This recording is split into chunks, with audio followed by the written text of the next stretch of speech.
Australia மற்றும் உலகத் தமிழர்களை மெல்பர்ன் சமையல் எக்ஸ்பிரஸிற்கு வரவேற்கிறேன்.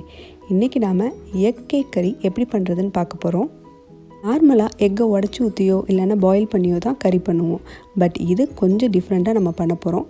டேஸ்ட்டும் அதை விட இது நல்லாவே இருக்கும். யார்கிட்ட கொடுத்தாலும் அதை பார்த்த உடனே இது எக் கறின்னு சொல்லவே மாட்டாங்க.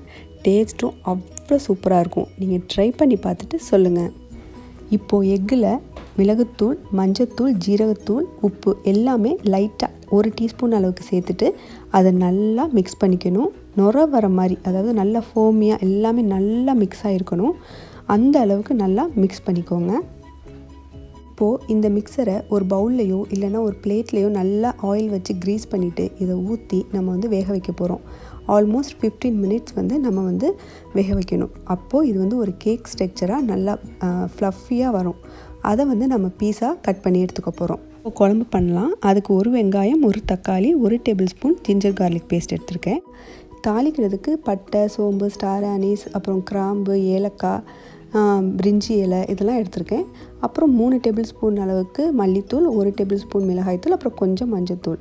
இப்போ குழம்பு எப்படி பண்ணுறதுன்னு பார்க்கலாம். ஆஸ் யூஷுவல் கடாயில் ஆயில் ஊற்றிட்டு ஆயில் ஹீட் ஆனதுக்கப்புறம் பட்டை, கிராம்பு, ஏலக்காய், சோம்பு இதெல்லாம் போட்டு தாளிச்சிட்டு இது நல்லா பொரிஞ்சதுக்கப்புறம் ஆனியன் ஆட் பண்ணிக்கணும்.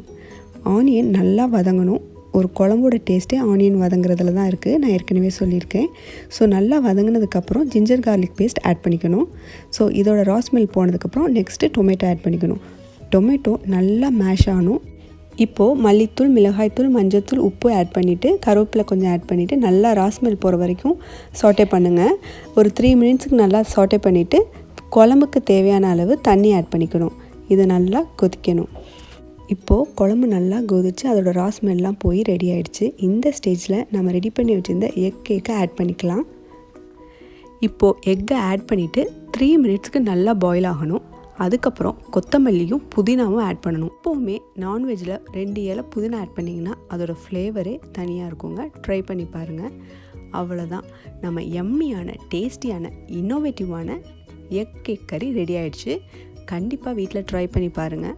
இந்த வீடியோ உங்களுக்கு பிடிச்சிருக்குன்னு நினைக்கிறேன். Please like, share and subscribe to Melbourne சமையல் எக்ஸ்பிரஸ். ஈஸ்ட் ஆர் வெஸ்ட், நம்ம ஊர் சாப்பாடு தாங்க பெஸ்ட். நான் உங்களை இன்னொரு வீடியோவில் சந்திக்கிறேன். நன்றி.